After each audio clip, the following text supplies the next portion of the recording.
انواع و اقسام کے فتنوں کا کثرت سے ظہور، یہ ایسی علامت ہے جو عصر حاضر میں واضح ہو رہی ہے، اور انسان انواع و اقسام کے فتنوں میں بری طرح گر گیا ہے۔ ان فتنوں پر ایک نظر ڈالنے سے جو کچھ سامنے آتا ہے اس میں سے بعض درج ذیل ہے۔ بد نظری کا فتنہ اس دور میں زوروں پر ہے۔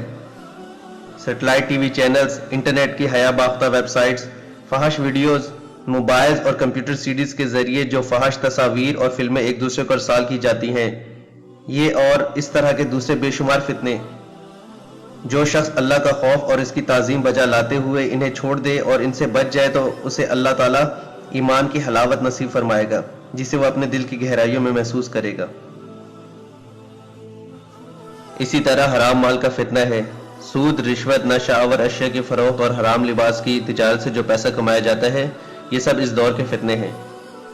حرام مال کھانے والے کی دعا اللہ تعالیٰ قبول نہیں فرماتا اور ایسے شخص کو سخت سزا کی وعید سنائی گئی ہے۔ اسی طرح حرام لباس کا فتنہ ہے، چاہے وہ مردوں میں ہو یا عورتوں میں، اس سے بچنا ضروری ہے۔ زمانہ حاضر میں فتنوں کی اس قدر کثرت ہو چکی ہے کہ اگر کوئی متقی اور پاک دامنی رہنے کی کوشش کرتا ہے تو وہ لوگوں کے درمیان اجنبی سا نظر آتا ہے۔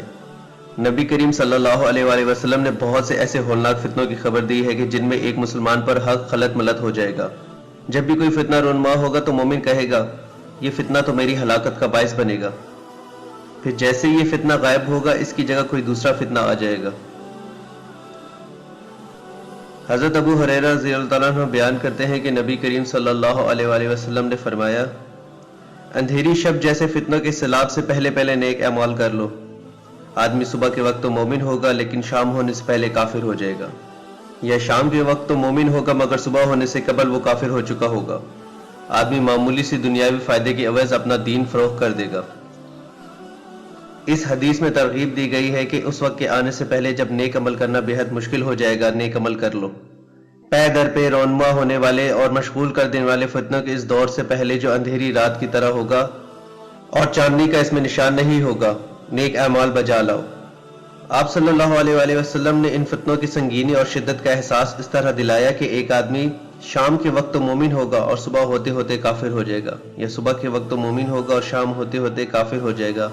یہ اس وجہ سے ہوگا کہ فتنے بہت عظیم اور ہولناک ہوں گے۔